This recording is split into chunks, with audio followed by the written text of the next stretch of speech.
Graça e paz, queridos irmãos, um ótimo dia a todos, uma ótima sexta-feira, um excelente fim de semana. Hoje é dia 22 de março, 22 de março de 2024, e o nosso devocional diário está no livro de Gálatas, capítulo de número 3. Paulo, ele está aqui ainda alardeado com aquilo que está acontecendo com os irmãos da região da Galácia. Ele diz no versículo 1: Ó Gálatas insensatos, quem os enfeitiçou? Não foi diante dos seus olhos que Jesus Cristo foi exposto como crucificado?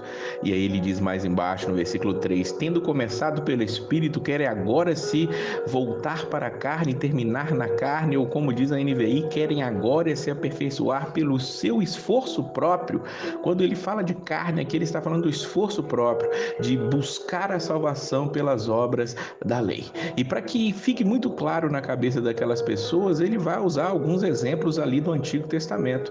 Mesmo aquelas pessoas sendo ali gregos, sendo gentios, eles entenderiam aquilo que ele estava dizendo. E ele vai usar o exemplo de Abraão. E ele diz no versículo 6 que Abraão, ele creu em Deus e isso lhe foi creditado como justiça. E no versículo 7 ele vai fazer simplesmente a colocação de que os que são da fé, estes é que são os filhos de Abraão. Havia uma grande disputa de que os filhos de Abraão seriam somente os descendentes físicos de Abraão. E isso usava-se no plural. Mas entendamos que quando a promessa é feita a Abraão, ela é feita no singular. Vamos seguir o raciocínio dele aqui. Ele diz no versículo 8 primeiro: prevendo a escritura que Deus justificaria pela fé os gentios, anunciou primeiro as boas novas a Abraão: por meio de você, todas as nações serão abençoadas. No versículo 14 ele diz: isso para que em Cristo Jesus a bênção de Abraão chegasse também aos gentios, para que recebêssemos a promessa do Espírito mediante a fé. E aí ele vem no versículo 16 e diz: as promessas foram feitas a Abraão e ao seu descendente. A escritura não diz e aos seus descendentes, como se falando de muitos, mas ao seu descendente, dando a entender que se trata de um só, isso é Cristo. Pois se a herança depende da lei, diz o versículo 18, não depende de promessa. Deus, porém, concedeu gratuitamente a Abraão mediante a promessa. Paulo está aqui dissertando, está aqui colocando muito claramente que aqueles que são descendentes de Abraão não são propriamente aqueles que são os judeus, que são os descendentes físicos, consanguíneos. Não, ele está dizendo que os verdadeiros descendentes de Abraão são aqueles que vivem pela mesma fé de Abraão, porque Abraão foi justificado pela sua fé quando ele creu em Deus ali nas suas promessas. Então, nós vamos ver aqui que ele continua esse argumento, versículo 17, ele vai dizer: eu quero dizer isso, a lei que veio 430 anos depois não anula a aliança previamente estabelecida por Deus, de modo que venha a invalidar a promessa. O que ele quer dizer com isso? Quando Abraão recebeu a promessa, as leis ainda não tinham sido escritas. A lei de Moisés não havia sido escrita. Ela só vai ser escrita 430 anos depois de um grande período de escravidão do povo ali no Egito. Depois de Abraão vem Isaac, Jacó, seus descendentes, tem aquela história toda de José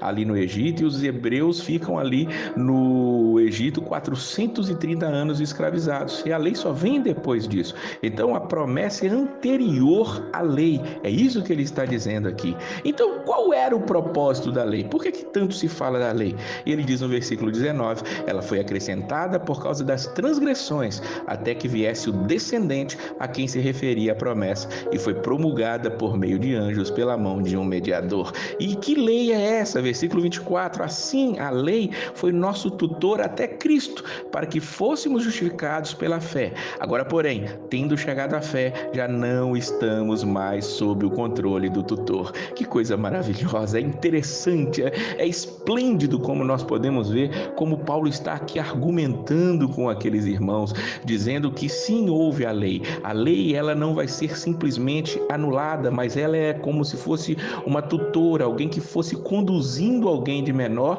até que chegasse a promessa propriamente dita. E a promessa veio, que é Jesus Cristo. O tutor veio até Cristo. Agora que a fé chegou, que Jesus Cristo veio, já não estamos mais sob o controle do tutor, mas vivemos agora revestidos por Cristo, porque os que são de Cristo, foram batizados em Cristo, eles se revestem de Cristo. E nisso não há nem grego, nem judeu, nem escravo, nem livre, nem homem, nem mulher, pois todos são um em Cristo Jesus, diz o versículo 28. E ele termina: e se vocês são de Cristo, são descendência de Abraão e herdeiros segundo a promessa. O argumento aqui totalmente plausível de Paulo, ele vai colocando as coisas aqui com uma lógica espetacular diante de nós, mostrando que a fé é que nos conduz a Cristo, e essa fé que nos conduz a Cristo é a fé que o próprio Cristo nos deu, sendo Cristo agora o cumprimento de tudo aquilo que estava escrito ali atrás para nós. O descendente de Abraão, que as Escrituras disseram milhares de anos antes de Cristo, era o próprio Cristo. Ele é essa promessa. Ele cumpre a promessa e agora nós vivemos para ele, devemos nos revestir dele, devemos andar com ele, porque todos somos filhos de Deus mediante a fé em Cristo Jesus, diz o versículo 26. Se você é um descendente de Abraão segundo a fé, você é um filho de Deus, você é alguém que pertence a Cristo. E se assim é, viva para ele, ande segundo ele, glorifique o nome dele e faça a vontade dele. Que esse fim de semana seja espetacular na sua vida, tanto quanto este capítulo. E a paz